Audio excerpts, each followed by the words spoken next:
та бүхэнд энэ өдрийн мэндийг хүргье. За энэ сайхан өдөр бас хотон судлалын хоёр эрдэмтэнтэй ярилцлага өрнөлт болсон таатай байна. За энэ удаагийн ярилцлагад хотон судлалын томоохон төлөөллийн нэг доктор, хотон судлаач, санхүү багш маань оролцож байна. За мөн Соёлын үндэсний их сургуулийн багш докторант, хотон судлаач Хулнаа Нутхангой ингээд оролцож байна. За би бас манай ирвсэг танилцуулыг хүн болгон баг мэдж байгаа. Гэхдээ боловсролын удирдлагын чиглэлээр докторант, тэгээд Тариалан сумын Улаанбаатар хотод төлөөллийн нутгийн зөвлөлийн төлөөлөгч. Отхон судлаачийн тухайд ер нь одоо та бол бас хотонгуудын талаар нэлээ олон жил судалж байна. 2005 онд анх одоо Монгол Улсын их сургуулийг яг угсаатан зүйч мэргэжлэр төгсөөд хотон угсаатан гэдэг одоо анхны номыг өөрөө бол одоо гаргаж байсан. За тэр цаг үеэс эхлээ та бол одоо яг энэ хотонгуудын талаар тууштай судалж байгаа эрдэмтэй байна. За тэгэхээр энэ хотонгуудыг ер нь олон улсад одоо хотон гэдэг энэ нэр томьёог хэрхэн одоо ойлгож ирсэн. Хотон нэрний тухай бол 2005 оны ном дээр бичсэн байгаа. Гэхдээ тэн дээр бол хотон дараа буюу хотон хотоос гарсан байж болзошгүй тэр Шинжаан угрын нутагт тийм хотон Кашгар Яркант гэдэг хотууд байдаг бололтой гэж биччихсэн. Гэтэл одоо миний докторантын ажил дээр бол яг л тэр газрын зургийг гаргаж ирээд хотон гараад ирсэн. Тэр 6 хотон гараад ирсэн. Тэгээд ерөөсөө тэр Шинжаан угрын нутагт Таримын хөнд буюу Баян бүрдэд хамгийн өмнөд хэсэг буюу одоо баруунаас зүүнний торгоны хилийн гол уулзуур, өмнөд хэсгийн гол уулзуур дээр хотон хот байдаг. Тэгэд энэ хотон хотын нэрээр хотончуудыг нэрлсэн болов гэдгийг 2005 онд тавьжсэн бол одоо миний судалгаан дээр бол хотон хотын түүхийг бусад хотын түүхүүтэй харьцуулахад яг хотон хотоос 500 км байгаа Яркант хотын түүх манай хотонгуудтай илүү ойрхон. Энэ хотон болохоор уулзуур учраас хамгийн тод газар учраас өмнөд хэсгээс ирсэн хүмүүсийг хотончууд гэж нэрлэлсэн гэдгийг одоо энэ судалгааны явцад гарч ирсэн. Тэрнээс гадна манай Бадамхатан багшийн маань бүтээл дээр хотон гэжэд хаалтан дотор уйгар гэж явж ирсэн.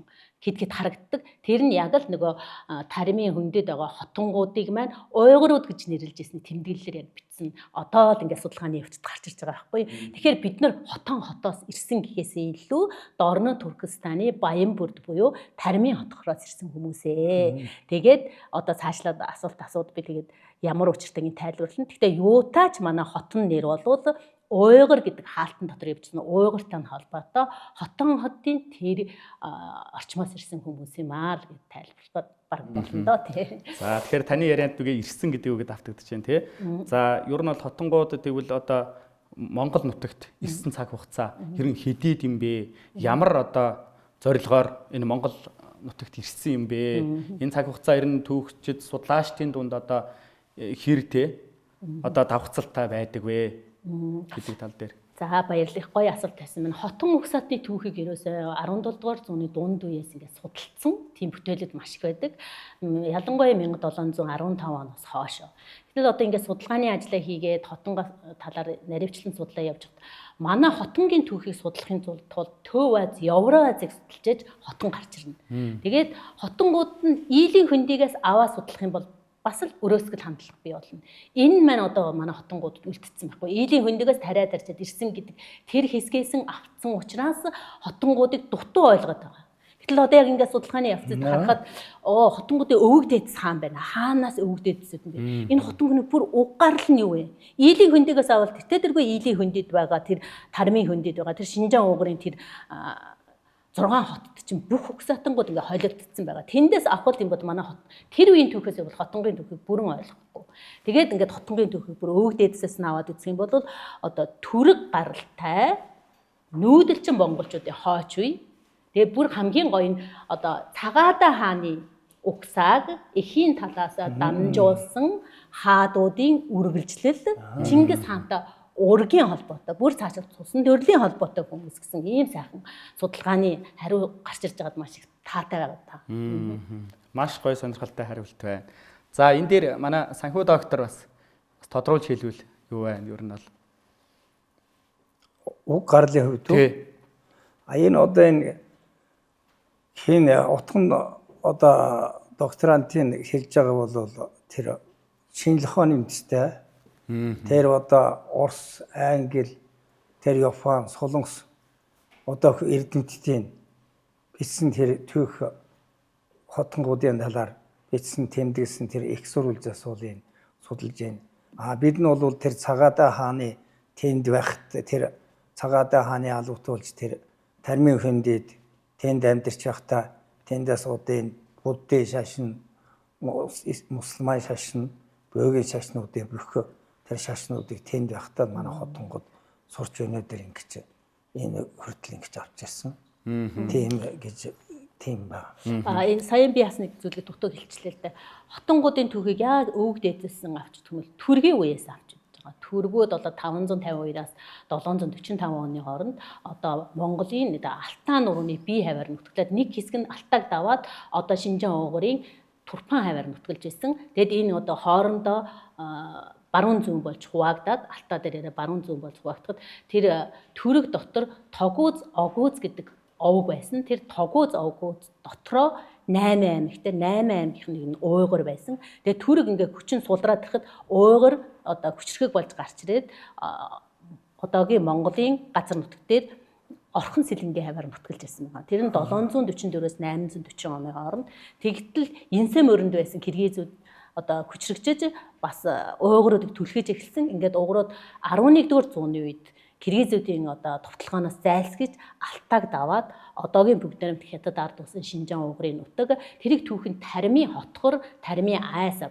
нэг заримдаа Баян бүрд гэж энэ гэдэг. Тэнд ингэж нүүдэлжсэн. Эндээс харахад ерөөсөө хотонгууд яг л бусад Монгол угсаатангууд яаж нүүдэлж суудлаж байсан яг л тэр шиг түргийн үеэс нь ингээд дайжаал одоо аюулгүй газар руу очиод дахиад Орхон сэлэнг хаваараа нүтгэлж байгаа тэнд бослог гарахаар Алтайг даваад ингээд ирсэн. Яг хотон хүмүүсийн уг гарал бол монголчууд, түрэг монголчууд.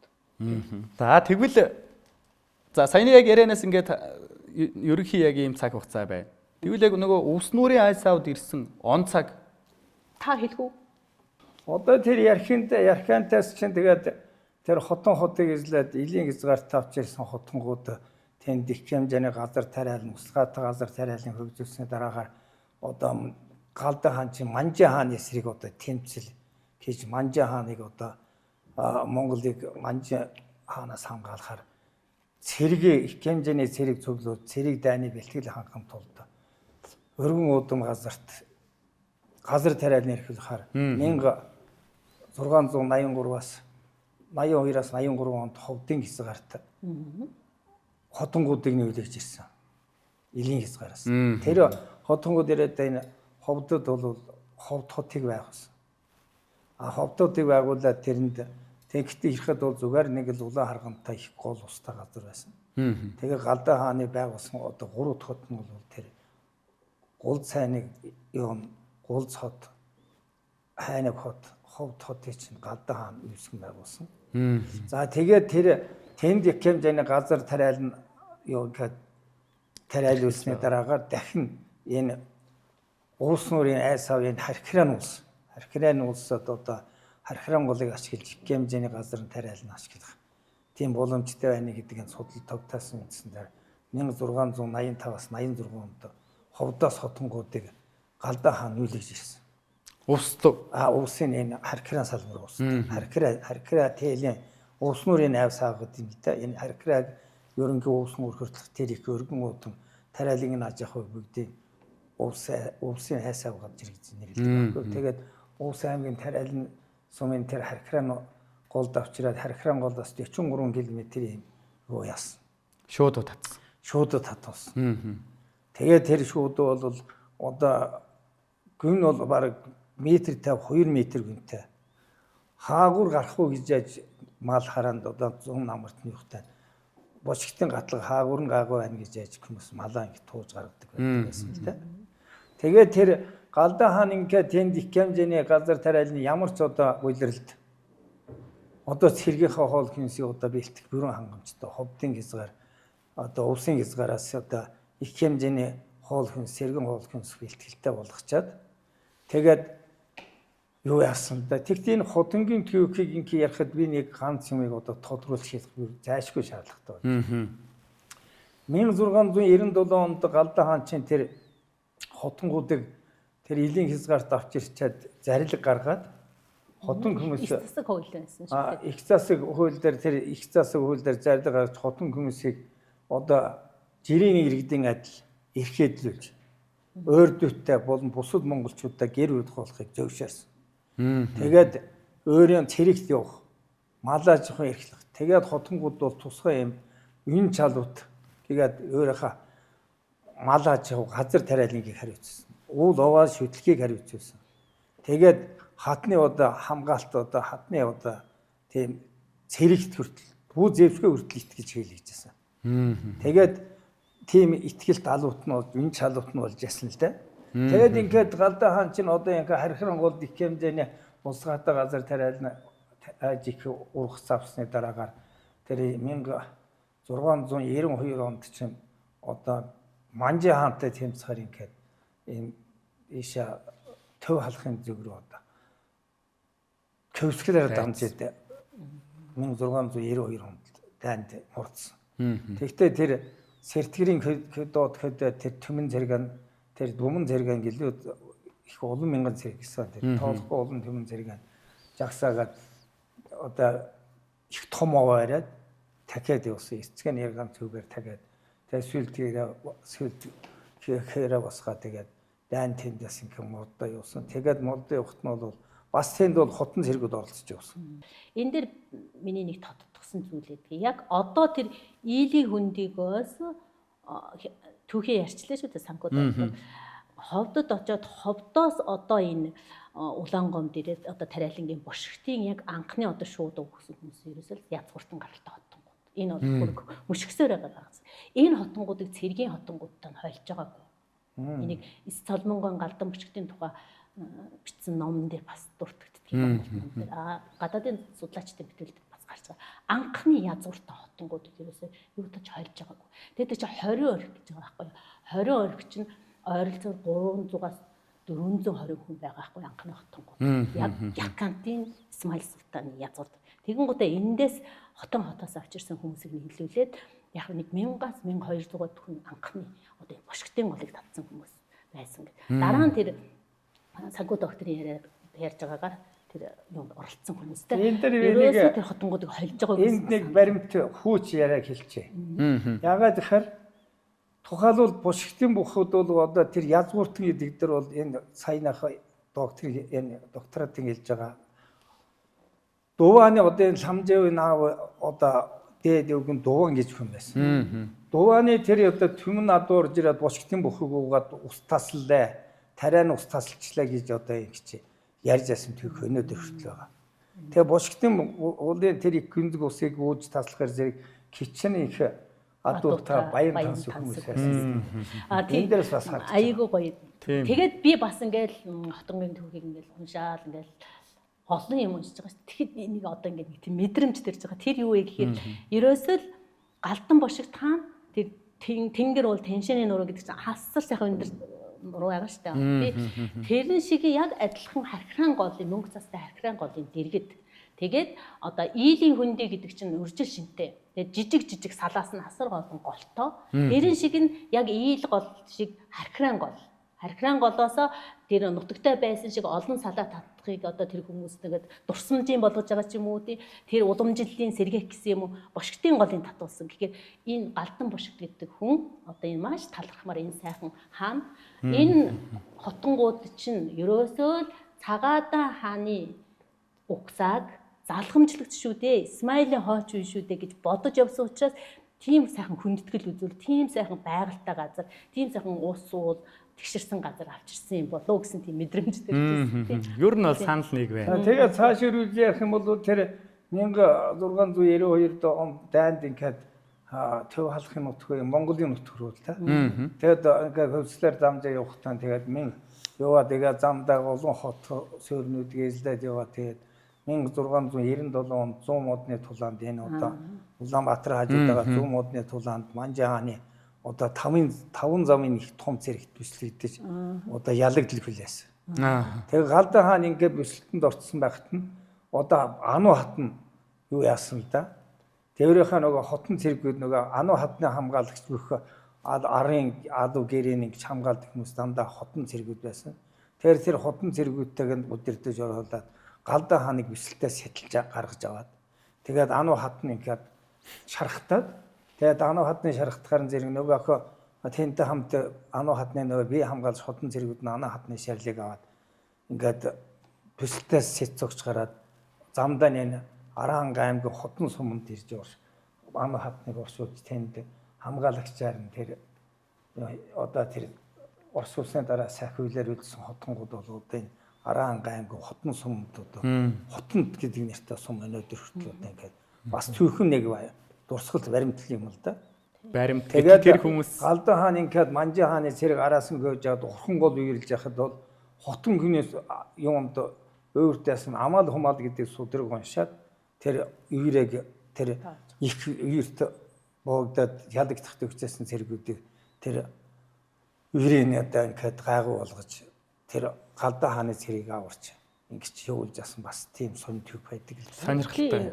Түүхэн хэсгийг яг ингээд харж байхдаа бол 3 үеэр орж ирсэн анзаарэгдэжсэн. Галдан бошигтын үед орж ирсэн бошигтын хөвөг таацсан анхны хотонгууд Язгууртан Галдан хааны өрөөдөм. Хоёр дахь нь тэгээд тэр Моголстан улс чинь ингээд задраа тэр хаваар ингээд цагаан зүүн гарын хаант улсууд бол ингэчлээ шүү дээ. Тэгэн гутаа тэнд дотор аль нь язгуурт нь харин ардын иргэд ялахгүй болцсон байх. Тэр үед Цэвэравдангүй цэрэн өгшин гэдгээд ингээд 3 удаа орж ирсэн байв. гэж тооцоолоод байгаа байхгүй юу. Энэ үед цаг үед одоо зөвхөн хотонгууд мэдээж ингэж явааг бах тийм үү? Бусад одоо угсаатангууд ер нь ямар хувь байдлаар аж төрж байсан? Энэ их гоё асуулт. Одоо ингэж байгаа байхгүй.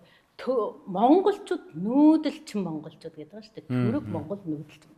Ерөөс ганцхан хотон угсаат нүгээд хөөгдөө газар ус хаглаад тэнд цэрэгд очиж амь тэмцээд ингээд яваад байгаагүй. Бүх нүүдэлчин монголчууд нүүж талын нэг тарж явсан. Мөн манай Монгол одоо Увс аймгийн дөрөвдүүд баядууд ийлийн хөндөд ирж бас байжсэн. Тэгээд бид нар чинь бас атак даваад буцаж оцсон гэдэг. Тэгэхээр ерөөсөө хотонгуудыг нэг ингээд нэг бас тийм юу ял нь шүү дээ. Зөвхөн хотонгууд л нэг газараас ирсэн нэг өөр царай зүстэй бид нэр ерэн гадаад цэцлэг гэдэг. Тэгээ одоо бүх Төв Аз, Евразийг судалсан судлаачд нэгэн дугаар хэлээд байгаа шүү дээ. Энэ Төв Азийн газар нутагт амьдарч энэ Чингис хааны одоо юм байлдан дагуулын энэ үед ингэж холилдсон угсаатангуудыг энэ нь тэр гэж угсаа гаруулаар генээр нь одоо салах ямар ч нөхцөл боломжгүй болцсон гэж холиод хэлсэн. Одоо тэр 6 хот шүү дээ. Турпан, Кашгар, Яркант хотон. Энэ 6 хотод Яркантын хаан гараад ирвэл Яркантын улс болчихно. Хотооны хаан тэргүүлээд хотооны улс. Хотооны хаан болонгууд тэнд байгаа Турпаны хүмүүсийг наашаа энэ дэр зүүгээд захирах хэрэгтэй шүү дээ. Тэгэн гут ингээ холилдоод явцсан байгаа байхгүй тийм. Одоо Турпаны хотонгууд гээд одоо өвөр Монголын тэнд байж гэн тий. За тэр хүмүүс өнөөдрийн манай Монгол нутагт байгаа бидний хотонгууд. За энэ хооронд дэр нь ямар ялгаа байна? Таны харьцуулсан судалгаан дээр юу ааж хэлэгдэж байна? Энэ дээр одоо манай хотон хүн бас яваад судалгааны ажил хийсэн дээ оюутан тий. Тэрний номыг уншаад би бас ингээд харьцуулсан явсан. Дараа нь санхүү агчтай уулзаад зөндөх ном сумаас өвөр Монголын оюутан одоо тэр ховдын машин дээд манай нутгийн хөлтөр дамжуулаад танилцсан шүү дээ. Ховдын машин дээд Нямдаваа. Тэр хүнээр дамжуулаад уулзаад тэр хүний диссертацийг авч уншсан. Эзэмшил одоо доктор баг хам болж байгаа. Тэгээд над нэг хэсгийг явуулсан өөрөө. Тэгээд тэрийг уншаад тэр ингээд манай хотон өөрийнхөө хотон хоёрыг харьцуулсан судалгаа байлаа л да. Тэр бас сонирхолтой. Тэгээд манайхан болохоор Төв Азиасаа ийшээгээ яваад жаахан Европч хүмүүстэйгээ холилдсон. Тэднийх доошоогоо яваа ашаа руугаа яваад мусульман руугаа яваад орцсон. Яг одоогийн өмсөж байгаа хувцсгуунаар хэрэглэл нь ерөнхийдөө одоо ислам шишин тал руу явсан. Манайх нь Төв Аз руугаа нүгээд энэхийн киргизүүдтэйгээ эндээс ирсэн Иран энэтхэгийн соёлтойгоо холилдоод явцсан. Тэгээд ялгаа гарсан тэр хүний судалгаа утгагүй гарах байх тий. Хүний судалгаа яриад яг хөв тэр хүн бас юм хийж байгаа учраас тийм ээ. Тэгээд одоо орчин үеэр ингээд одоо нүгээд ороод ирчихэж байгаа шүү дээ. Одоо би ирвэсийн судалгаануудыг бас миний сонирхлыг татаад байгаа. Тэр юу вэ гэхээр би өөрөө 2005 он гаргасан номыг тэр үед хүн ам статистикийн тоо баримт 2000 онд хүртэл байсан байхгүй. Тэгээ 2000 онд хүртэл хийсэн миний тэр судалгаа тэр үед компьютер хэцүү байлаа ийм. Тэгэхэд одоо манай хиний судалгааг харж байхдаа бол айгүй гоё зэгцтэй статистикийн ам тоо баримтуудыг яг яс гаргасан өнгө будгаар ялгцсан. Тийм гоё яваад байгаа байхгүй. Тэр судалгааг одоо би дахиад нэг жахан лавшруу засуугаад одоо энэ тийм суурьж байгаа. Тэгээ боловсрлоор нь яв тухайн үедээ бас судалгаагаа гаргаа хэдэн онд хотонгуудын хүн ам нь доошлсон байна. Гинтхэн хотонгуудын хүн ам ингээд буцсан байхгүй. Тэр яагаад гэдгийг тухайн үедээ судалж гаргаж орхисны дараа одоо ингээд өөр хүн судлаа гаргасан маш сонирхолтой санагдсан. Энэ талаар жаахан ярихгүй. Баярлалаа.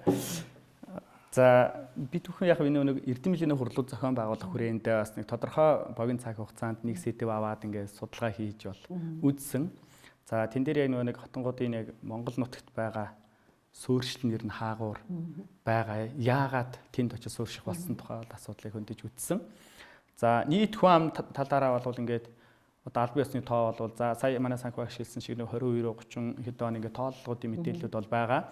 56 оноос эхлээд бол албан ёсоор одоо нэг хүн амын тооллого ингээд явхад бол угсаатан бүрээр ингээд мэдээлэлүүд бол гарч ирж байгаа. За тэр үед тооны үед бол ингээд тодорхой савлгаанууд бол байгаа. Тодорхой бүгдээрээ шалтгаантай нийгэм цаг үе одоо янз янзын зүйлүүд нь ингээд тэр хүн амын тоонд бас ингээд нөлөө үзүүлсэн байгаа. За тэгээд энэ одоо процессыг ингээд харахад бол сүүлийн үед ялангуяа хотонгуудын хүн амын тоо нэлээд өсөж байна. Энэ юу вэ гэвэл яг энэ нөгөө зах зээлийн нийгэм тэ цаг үетэйгээ холбогдоод хүмүүс илүү чөлөөтэй өөрийгөө илэрхийлэх байдал нэмэгдэж байна. Өнөөдөр бид нар яг тариалан сумынхаа 100 жилийн ой ном бичиж явах хүрээнд маш олон алдартай, гавьяатай хүмүүс ингээд өөрсдийгөө би хотон хүн ээ гэдгээ нотлоод баримт юмтайгаа ингээд авчирж өгөөд бид нар түүхэн одоо мэдээллүүдээ номонд оруулж байна л да.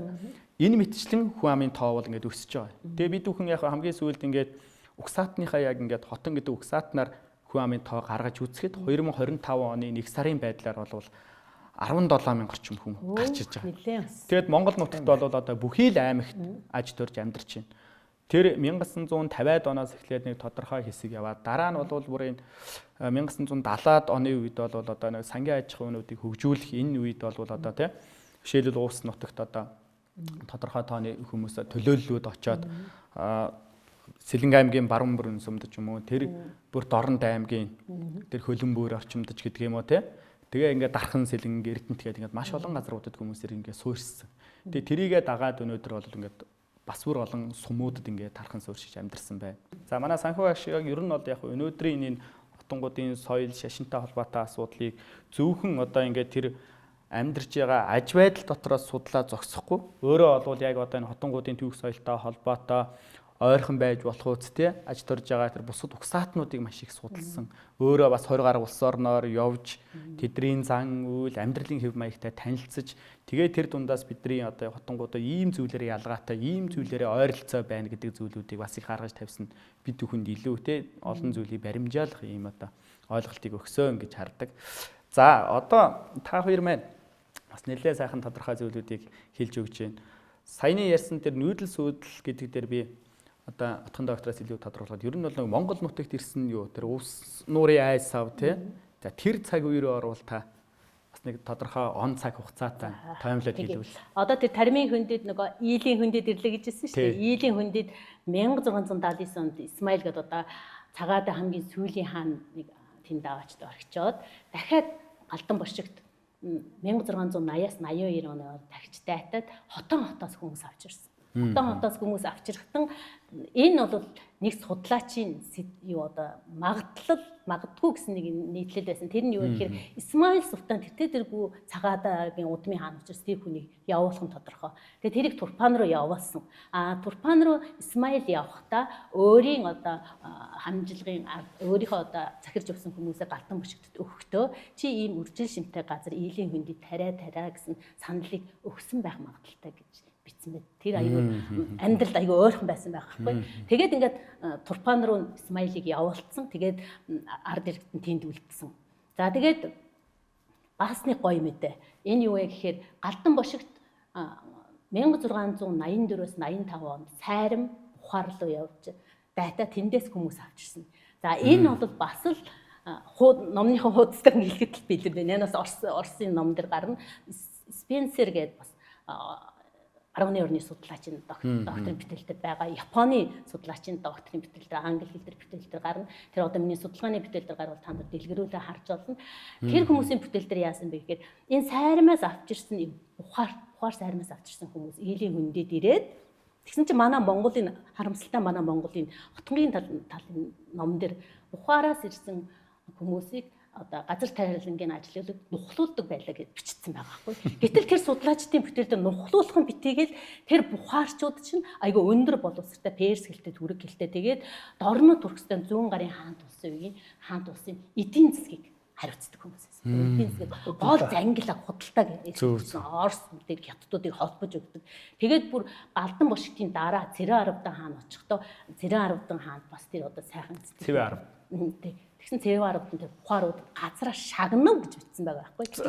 Манайх нь авчраад нухлуулав гэж бичсэн. Энэ юу явж байгаа гэхээр өөрөөсөө нэг социализмын үеийн ангид аврах дотор энэ тариа ажилчин хүн ажилчин байна, сэхэтэн хүн сэхэтэн байна гэдэг хүрээндэр бичдэг. Тэр маань ингээд бидний түүхийг бас жаахан хэд одоо илийн хөндөгөөс ирсэн хотонгууд язгууртан хүмүүс байлаа гэх тэр үед бичмээр байсан байх бадам хатан маш чөлөөтэй бичихгүй. Гэтэл тэрийг яагаад бичүүлсэнгүй? Тэр үеийн нийгмийн сэтгэлгээ тэр үеийн тэгээд бичвэл ажилгүй болно шүү дээ. Гүн тийм ээ. Одоо өнөөдөр чөлөөтэй ярилцлага учраас би тэгж таамаглаад байна л та. Маш сонирхолтой байна. За бид гурав гол ярилцж байгаа асуудал маань яг хотонгуудын олон асуудлууд ингээд тойрч ярилцж байгаа. Чөлөөт ярилцлага учраас тэг яг хэдүүлээ нүүдэл, суудал, шашин, зан үйл тэ олон зүйлүүдийг ингээд сайхан тойруулаад ярив. Би отхон судлаачаас бас нэг зүйлийг тодруулж асууад. Ер нь одоо хотонгуудын сая тэр сүрчсэн газрыг ярьж байна тийм үү? Хотаан гэд байна. Гэтэл Яркантад илүү одоо ойрхон байсан гэж байна тийм. За тэгвэл яг энэ талаар илүү тодруулбал та. Яг хотон дээр ингээд хотон өксөтний түүх гарч ирэх болохоор маш их гайхалтай санагдсан. Тэгээд би ерөөс ингээд харьцуулсан хотон хотын түүх, Яркант хотын түүх хоёрыг шууд ингээд бичээд харьцуулж байгаа байхгүй он дараалал. Тэгэх юм бол яагаад ингэж ирж байгаа гэхээр одоо Монголд нүүдэлчин монголчуудын очиж исэн газар болохоор яг Яркант дээр төвлөрөөд байсан. Энэ юу вэ гэхээр одоо Цагаада хаан болох үед Цагаада хаан тэр одоо Дорно Туркестаны нутаг дээр Цагаада хаан нутаг болчихж байгаа шүү дээ. Тэр үед бас л Яркант дээр төвлөрч ирсэн. Дараа нь Цагаада хааны улс бутраад Чингис одоо их Монгол улс бутрахад Төв Азад 3 хамт улс байгуулсан. Тэрний нэг нь Монгол. Тэгээ монголчууд өөрсдөө бид Монголын эзэнт гүрний залхамжлагчд гэж хэлсэн. Тэгээд бид Монгол гэсэн. Тэгэн гутаа хүмүүс яасан. Хүүе чи чинь төрөг хэлтэн байж тээ танах чинь. Тэгээд ислам шашинтай байна. Бүр Цагаада хааны үед та нар чинь Цагаада хэлтэй байсан. Юун дураараа Чингис хааны удам болоо явчихваа гэдэг ингээд одоо судлаачид ингээд одоо янз бүрийн санал гаргасан байна. Энийг Английн эрдэмтэн, Францын эрдэмтэн, ер нь Английн 3 эрдэмтэн шууд өөрсдийнхөө юугаар баталсан. Тэр нь Оксфорд их сургуулийн диссертацийн дээр маш тодорхой байдаг. Тэн дээр юу гэж хэлсэн бэ гэхээр Чингис хааны үед ч гэсэн ч Монголын эзэнт гүрэн дэлхийн талыг эзэлж явах. Тэнд перс хэлтэй ч хүмүүс байсан, инэт хэлтэй ч хүмүүс, түрэг шашинтай, христийн шашинтай ч хүмүүс байсан. Монгол улс бол бас л яг Монголын эзэнт гүрний үеийн төрийн зохион байгуулалт байгаа, их засаг хууль байгаа. Тэгээд түрэг хэлтэй хүн байна. Тэгээд 3 дахь гүв буюу 3 дахь гүв Цагаадагийн нутаг дэвсгэр дээр очиход ээжийн талын хүмүүс гээд маш ухаан тааттуудын тухай гардаг бас. Тэдгээрээр ингээд дамжаад ирсэн. Тэгээд ингээд эрэхтээ Монгол улсын нийслэл нь Яркант төвлөрч ирсэн. Тэгээд хотонгуудаа хамгийн холбоотой хүн юу вэ гэхээр Яркант хотын хамгийн сүүлчийн хаан Исмаил Султан одоо Яркантын хаан 1670-аас 79 оны хооронд суусан. Яг энэ үед бол зүүн гар одоо маш хүчрхэгчээд Апак хожоо гэж нэг нөхөр гарч ирсэн. Тэр далаа ламд загтал хийлгээгээд одоо энэ Тармын 6 хотхорын хотуудыг та нарт өгье. Намаг ноён болгол би чамд 100 тэнэг өгье. Галтан бошигтой холбоод өгөөч гэсэн загтал. Энэ бол маш олон диссертацуудтай байгаа. Солонгос хэл дээрч, англи хэл дээрч тийм ээ. Тэгээд монгол хэл дээрч бас байгаа. Тэгээд далаа лам тэрийг дамжуулсан Галдан бошигт энэ үед яг зүүн гарын хаант улсын эдийн засаг суул дорой тэр Тармын хотгор буюу тэр Баянбүрд тэр чинь торгоны замын зангилаа маш одоо үржил шимтэй газар байсан учраас тэн дээр очихыг одоо тэрийг маш хурдан хүлээж аваад харамсалтай нь аргагүй ирэхэд Апак хожоог дэмжлээ гэж байгаа. Аргагүй гэдэг нь юу гэсэн үг вэ гэхээр тэр үед бол ерөөсөө Цагаада хааны удмын хүмүүс хаан шиг суух ёстой байсан. Гэтэл Цагаадын хааны Исмаил гэдэг одоо уламжилсан хүний эсрэг хөдөлгөөр болчихж байгаа шүү дээ. Тэгээ одоо зүүн гарын хаант улсаа бодоод хөдөлсөн ингээд 1676-аас 78 онд эхлээд Кашгарыг эзлэн Кашгар Яркант хоёр хоорондоо 150 км-ийн зайтай. Тэгээд дараа нь 1679 онд Яркантыг эзлээд Исмаил Султаныг авч явхад тэрний одоо хамт явсан хүмүүс 20 одоо юу хожоо буюу ихсдээ сургуульчилтан хүмүүс байсан. Тэгээд эдгэрийг авчирд ийлийн хөндө шууд газар тариулаагүй. Газар тариалангийн ажил эрхлүүлээгүй.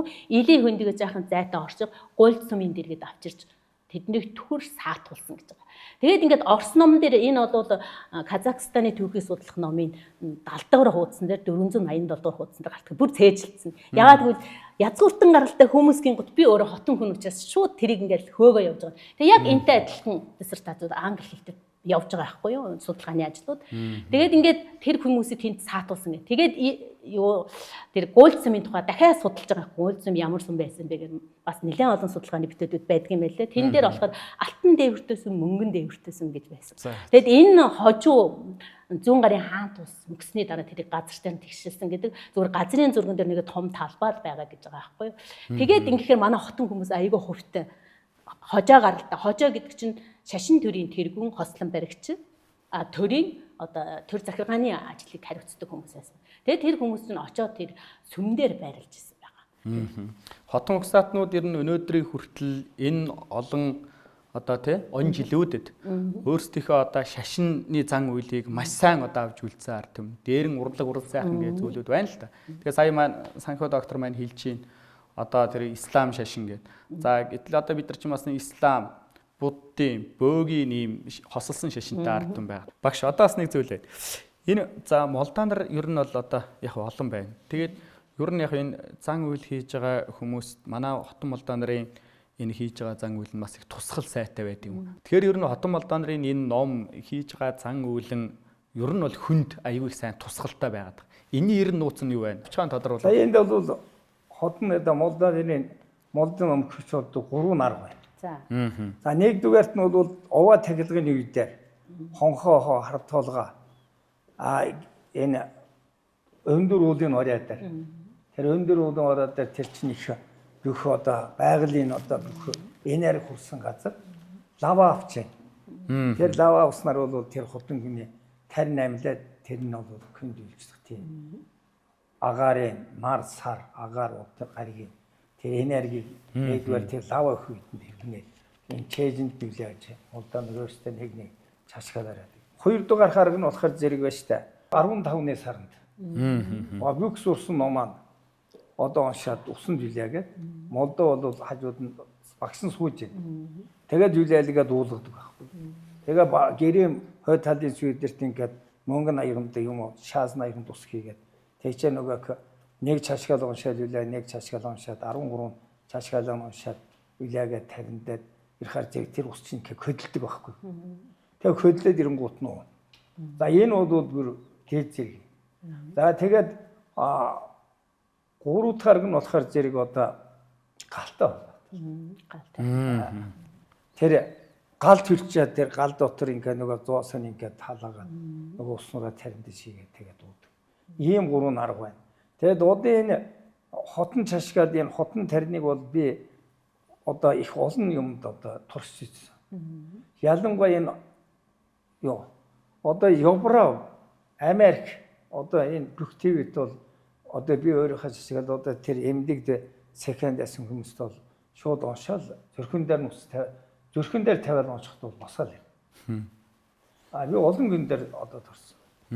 Энэ бол нар сар агаараар дамжсан тарин бол бүр хүчтэй юм байна. Тэр нарны энерги, сарны энерги. Одоо энэ энерги гэдэг зүйлийг олон ер нь хүлээж өгчөөд байгаа шүү дээ одоо. Энэ тэгэхээр энэ ийм их энэ манай хотон тарин бол тийм 3 үндэснээр амилдаг. Энийгээ бол өөрсдөө зөв сурах хэрэгтэй. Ялангуяа энэ Молдоо нар бол тэр 13 чашгаалаа уншихгүй хас сураагүйгээс болж зарим хүнд хийсэн юм ном болдгоо тийм тохиолдол бас байна. Одоо цаашид энэ манай Молдоо нар бол тэр 13 чашгаалаа ялангуяа 10 энгийн жинагаас ус 12 чашгаалыг заавч сурсан байх хэрэгтэй. За хотон угсаатнууд ер нь одоо бас өнөртнээс өдий хүртэл эрэхтэй Зурхаа хаанд бас их гарамгаа суралцсан ард түмэн байсан гэж би одоо академич Тэрүүш Гуайгийн үгнээс сонсчихсан байхгүй. хотонгуудын талаар ихтгэл тавихтай тэр хүн онцолж ярьж байна. Тэгж байна. Энэ тал дээр одоо багш нэмж хэлэх зүйл байна. Таны судалгааны явцад дээр зурхаа ухааны талын зүйлүүд одоо ажиглагдсан уу? Бодит амьдрал дээр бас зөндөө зүйлүүд бол бай ажилладаг тийм. Санхүү доктор дөрвөлөө ярих уу? За тийм. Манай энэ хотонгууд хоёроос угаасаа 10 Монголд байх Монгол улсч гэсэн хамгийн одоо мэрэгэн төргөн зурхаач улсууд хаана байна гэвэл бариач, заслж, мэрэг төргөж, бэтогч ийм хүнс бол одоо хотонгийн генд нь байна. Энэ хотонгууд бол хуулианы зурхааг бол одоо одон орны тэр зурхаа цаг тооллыг бүгдийн сарны тооллоор яадаг. Сарны тооллоор хотон зурхааг зурдаг байхгүй. Тэгээд одоо энэ зурхаад бол эрхийг хэрэглэн, зоосыг хэрэглэн, хувлаг, чулуу гэж одоо 41 чулуу, 21 чулуу хувлаг татна. Одоо зоосороо бол алтан хайрцаг хүртэл нэ. Хувлагаараа бол одоо тэр янз бүрийн одоо өвчин зовлон, тэр алдсан мал, гээгцэн газар, нутаг тэргэн, тэр зүг тийшээ тийм зөстэй хүнээс тэгж сураг сонсон, тэгж болно. Чам тийм байна гэдгийг бүгдийг одоо ингэж хэлдэг. Энэ телевизийн календар байгаа энэ жижиг утчин бол цэвэр хотон тэр 28 одны зураг тоол гэдгийг бол энэ тэр ишгоо бол энэ хотон хүнээс гаралтай хотонгуудын хийсэн зурхаа гэдэг нь одоо энэ арав гэж байгаа юм л да. Арав гэдэг чинь бол араб дотор хотонгууд энэ шашин ороо явуулдаг байхгүй ислам талаас. Тэгэхээр зэрэг тэр одоо Хувлаа хааны зурхаач нарын хүртэл хотонгууд байсан. Одоо түүнээс хойш энэ тэр хотонгийн тэр зурхаануудын хэд дамжаад байгаа тэр одоо энэ буддын шашны, шарын шашны тэр он тоол, нарны тоол дотор, сарны тоол доторны тэр жижиг хуйлаа байдаг байхгүй. Тэр хоёр удны тэр 28 нот ч юм болохоор хотонгийн он цаг тооллыг илэрхийлж байгаа. Илэрхийлсэн тийм. Од юм шүү. Энэ бол одоо айгүй чухал юм шүү. Тэгээд энэ од цагийн тоол бие баг байхад энэ төр ер нь бол тэнгэр, байгаль, аж тал дээр бол үнэхээр гарамгаа байсан байгаа байхгүй. Одоо за маргааш тийм өдөр болох нэ гээл хэлдэг яг л тийм байдаг байсан. Одоо тэр манад байна. Одоо манад энэ одоо тухайл манай 1-р баригад явах юм бол шүү дээ. Одоо энэ жил тэр намрын дуун сарын 15-нд шүү дээ. Тэнд тусгай овоо байд. Тэр Бургастан тэнд. Улаан овоо гэдэг газар дээр тэнд чинь малчид ингээд цуглаа шин чинь. Үйл хаашаа нэгж байна. Царх хаашаа суурж. Тэгээд гэрийнхэнтэй хонь хаашаа харж хэвдэг. Гэдгийг ингээд сараад за яаж гарав, сар яаж гарав, хаашаа яаж шингв. Гэгээд ингээд харчаа. За энэ зүд бол энд цас орно, тэн салхи шуургатай байх юм байна. Гэдгээ хараад тэгээд юу яа. Тэгээд одоо ингээд сарны тохиолго их харна. За одоо энэ тэр тохиолгоор одоо энэ эх 3 сард одоо энэ хаврын 3 сарын тохиолго нь одоо энэ тохиолго ингэж өнгөрлөө. За энэ одоо шээлээ, голлаа. Тэр юу яалаа. Шээгээд өнгөрчлээ, голлоод өнгөрчлээ, юу көлчлээ гэх мэтсэнгээр. Тэр сар 7 6 нодон мэчтайгаа тэр сартайгаа яаж өнгөрч байгаагаар нь тэгээд за энэ сар ийм болох юм байна. Тэр сар ингэ юм байна гэдэг. Тэгээд нөгөө өглөөд одоо оройд нар урахыг хас шинж. Нар яаж орж байна? Уулын ороодоор километрийн өндөрт улааж. Километрийн цаана одоо улаахгүй орж байна. За тэгээд одоо 2 хоноо бор орох уу? Маргааш орох уу? Уурд бор орохгүй байна гэдгийг хараад тэр бүх амьдрал одоо хүртэл зогсуулж байна. Тэр бас одоо манай залуучууд ялангуяа хөдөөний одоо энэ 2 дугаар баригад тариалан сумын 2 дугаар баригад 1 дугаар баригад бол энэ маш сайн өвлөгдөж ирсэн байна тий. Монголын цагаан сар болоог сарын үрд байж та цагаан сараа хийчээ нүгээр зүйшил гарч ирж байна. Харин тий. Сая энэ үйл маш тийм олон тохиолдол байлаа шүү дээ тий. Тэгэхээр яг ингээд сар өдрийг харахад бол яалтчгүй өдөр ингээд бүр мэддэг тэр өвдөөцөөс тий авсан. Энийг одоо би түүхэн талаас нь жаах яри. Тармийн хөндөй гэдэг чинь ингээд элсэн цолоо төрөө 6 хот байгаа шүү дээ. Энэний кашкарууд одон орон судлаачтай байсан. Кашкар. Тэгэхээр хотоос ирсэн хүмүүс л хотон биш. Хотон, Яркант, Кашгар, Аксу, Турпан бүгд хотонгууд байхгүй юу? Тэгэхээр энэ үеийн одон орон судлаачдын одоо үр сад бас л явж байгаа байхгүй тэр тийм ген тий. Тэгээд юу одон орон судлаачаараа алдартай Кашгарчууд. Хот нь бүр эртнээс буддын шашинтай байсан. Тэгээд буддын 5-6 мянган хүмүүс суудаг буддын том сүмүүдтэй байсан. Тэгээд хамгийн сүүлд энэ Таримын хотхор ислам шашинд орсон. Тэгээд Яркантын хувьд ямар байсан бэ гэхээр Яркант жоохон ислам шашин талтай байсан. Гэтэ эдгээр чинь хэдхэн километрийн зайтай болсон шүү дээ. Тэгээд хотонгуудын одоо энэ 3 шашны одоо нийлэмж нь тэр л Таримын хотход тэр дорно Туркестаны нутгаас ихтэл авч ирсэн болов гэдэг. За гурлаа ер нь олон асуудлуудыг хөндөж бас нэлээ одоо урт хугацаанд ярьж байна. Гэтэ бид гурав энэ хотонгуудын соёл, уламжлал, нүүдэл, сууршил, амьдрал ах уу гэж ярих юм бол одоо хэдэн ч цаг суугаад ярихад асуудал бол маш том, хүрээ том байна.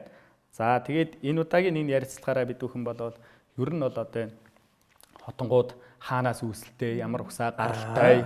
Тэгээд ер нь бол энэ нүүдэл сууршил хийж эрэхтэй хэрхэн те ямар хуу цаг үед хэрхэн одоо иж аж төрж амьдарсан бэ гэдэг асуудлыг хөндлөө. Дээр нь бас яг ер нь хотонгуудын онцлог зүйл бол энэ шашин шүтлэгтэй байна. Шашин шүтлэг нь өөрөө яаж одоо тий өнөөдөр хүртэл авч явж ирсэн энэ зүйлээ гэдэг зүйл дээр ярьлаа лээ тий. Эдгээр зүйлүүдийг илүү чухалчилж яриад байгаа нь хотонгуудын соёл уламжлал өөрсдөө тэр хотон гэдэг зүйлийг тодтогох зүйлүүд нь илүү их байгаа учраас энэ удаа түлхүү ярьлаа гэж үз. Одоо өнөөдрийн энэ ярьсан зүйлүүдийг багцлаад магадгүй ганц хоёр тодтогч хэлэх зүйл үлдсэн байвал тэр талаараа. За энэ манай хотонгууд бол одоо ер нь өөрийн гэсэн өргөн соёлтой бие хуур. Одоо бидний эндээ сая бол бие хуур хувцсуунаар бидний талаар ярьсангүй. Энэ ерөнхий одоо түүхэн талаас хаанаас ирсэн? Одоо яаж ингэж энэ өдөр хүртэл яаж амьдарч байгаа талаар цаахан ярилцлаа. За манай энэ хотонгон бол одоо худаа тэнгэртэй, хонь таглагтай, тэнгэр залбирлагтай ийм одоо ард түмэн юм. Тий тэнгэр гэхээр одоо бөөмөрглийн тэр Чингис хаанаа цагаадаа хаанууд амжаад ингэж ирж байгаа шүү дээ. Тий тэгэхээр Монгол ийм 3 онцлогтой. Ийм сайхан 3 онцлог шүтж өгдөг, тэндэ мөргөж өгдөг, залбирч өгдөг. Тэгээ 13 дараа дээр энэ худаа хонь тэнгэр гэсэн 3 юмыг одоо ярьж байгаа. Миний хувьд бол яг нэг 3 зүйл. Нэгдүгээр хотонгуудыг бол төрөг гаралтай уугур Киргиз угсааны соёлыг залгамжилсан ард түмэн гэсэн энэ дээр нэлээд хэсэг тогтож явж исэн. 2005 оны ном бай тэгжиж эхэлжсэн. Тэгээд ингээд докторант дороо жаахан дэлгэрэнгүй хараад ирчээд энэ дээр энийг өөрчлөлт нь юу гэхээр ерөөсөө манай хотонгууд маань Киргизүүдтэй ижилсэн биш юм байна. Энэ Төв Азаар нүүдэлсэн. Тэгэхээр нүүдэлчин монголчуудын хойч үе. Төрөг гаралтай нүүдэлчин монголчуудын хойч үе. Гэтэ бас нэг шинээр олсон зүйл юу гэхээр тэр цагаадаа хааны угсааг эхийн талаараа авч залгамжилсан хаадуудын үргэлжлэл Чингис хаантай ургийн төлбөр цаашлах төссөн төрлийн холбоотой хүмүүс гэсэн. Энэ бол бас сайхан судалгааны одоо шинэлэг тал байсан. 3 дугаарт нь тэр Дорно Туркестаны нутагт бүр Марко Поло аялалдагч явж исэн үед хамгийн анхны шашин бол юу христийн шашин байж исэн. Тэгээ манай хотонгуудаа өвөгдөөс орж ирэх үед бол хотон хотман ганцаараа буддын шашинтай энэ ард хэсгээр хамгийн түрүүнд турпанчууд орсон ислам шашин. Тэгээд наажлаа Кашгар Яркант ингэж болж исэн. Тэгээд орчуулгын зан үйлийг ингээд харьцуулаад үзэх юм бол тэр Киргиз угсааны юу соёлын нөлөө байдаг. Овоо тахлагтай ч байдаг тийм ээ. Тэгээд юу хормын зан үйлд нэлээд харагддаг тийм. Ийм байсан тий. Таны хувьд хэлэх юм юу? За миний тухайд одоо бас их сонирхолтой сайхан ярилцлагыг өрнүүллээ. Та хоёртаа маш их баярлалаа. Ер нь бол яг ингээд бид нэр энэ Тариалан сумын түүх 100 жилийн ой ном бичих хүрээнд бол бас их олон зүйлийг тодруулж судлах хэрэгцээнүүд үүссэн. Энэ хүрээндээ бас бидраас судалгаа хийлээ. Манай номын багт бол бас одоо бидний өнөө цагийн төлөөлөл бас эрдэмтэд оролцсон. Манай доктор Болмын Тойлоогоо, Мөн Нэмдава, доктор Үүлэн Солгон гэдэг бас одоо докторант ихч. За номын зөвлөхөр манай одоо Лагвсрын гэдэг манай доктор профессор эрдэмтэн байна. За ингээд Ламжав дарга Санхүү багш. За мөн түнчлэн мөнгөн гээд бас томоохон төлөөллүүд оролцсон. Тэгээд энэ хүрээнд яг би нэг тодорхой одоо ойлголттой болсон. Тэгээд энэ хүрээнд та хоёроос бас үнэтэй одоо мэдээллүүдийг авч хуваалцж байгаа таатай байна. Олон зүйлийг бид хүн одоо ганц цагт ор бүгдийг ярьж чадахгүй олон зүйлүүд үлдсэн. Гэтэ яг ийм яриа олон удаа ингээд явах юм бол бас их сонирхолтой байх болов гэж үзэж байна. Тэгээд бид бүхний яриаг одоо шимтэн сонсож хүлээ авсан эрхэм одоо сонсогч та бүхэндээ бас их талархлаа. Тэгээд энэ хүү бас ярилцлагыг өрнүүлж одоо олон хүнд хүргэх энэ нөхцөлийг бүрдүүлсэн одоо манай Хотон годын талаар түүхэн баримтат кино бүтээж байгаа санхүү багшаар ахлуулсан баг бүрэлдэхүүн. За мөн одоо өнөөдөр энэ киноны ажлын хүрээнд алс бүр Солонгосоос тий Сөүлийн үндэсний их сургуулийнхаа чухал ажлыг орхин байж тэгээд богино цаг хугацаанд одоо ингээд Монгол нутагтаа хүрэлцэн ирж тэгээд үнэтэй цаг хугацаагаа бас энэ одоо дэлгэцийн өмнө бид бүхэнтэй хуваалцаж сайхан яриа өрнүүлсэн эрхэм одоо судлаач отхон ихчтэй бас их талархлаа. Тэгээ бид бүхний цуврал яриа дахиад бас нэг өөр сэдвийн хүрээнд үргэлжлүүлэх ийм цаг мөч бас тохиох байхаа гэдэгт бүрэн итгэлтэй байна. Тэгээ та бүхэндээ сайн сайхныг хүсье. Тэгээ бүгдээрээ үүх түүхээ илүү сайхан судлаа. Би отхон докторыг бас өөрийн гэсэн гарын шавтай болоосаа гэж хүсэж байна. Санхүү докторыг би бас одоо өөрийнхөө шашны зангуулыг одоо уламжлуулж, өвлүүлж үлдээхийн олон сайхан молдаанарыг бий болгоосаа гэж хүсэж байна. Би бол залуу хүнийхээ хувьар бас одоо төрийн албаа хааж байгаа хүнийхээ хувьар төрд байгаа мэдээллүүд ямар төвшөнд хэрхэн хадгалагдаж ирсэн, цаашид тэрийг бид бүхэн хэрэглээнд хэрхэн нэвтрүүлж авч явах ёстой вэ гэдэг талаар бас хүү нэмрээ оруулж ажиллана гэсэн ийм хүсэл зорилготой явдаг. Ингээ та бүхэндээ баярлалаа. Баяртай.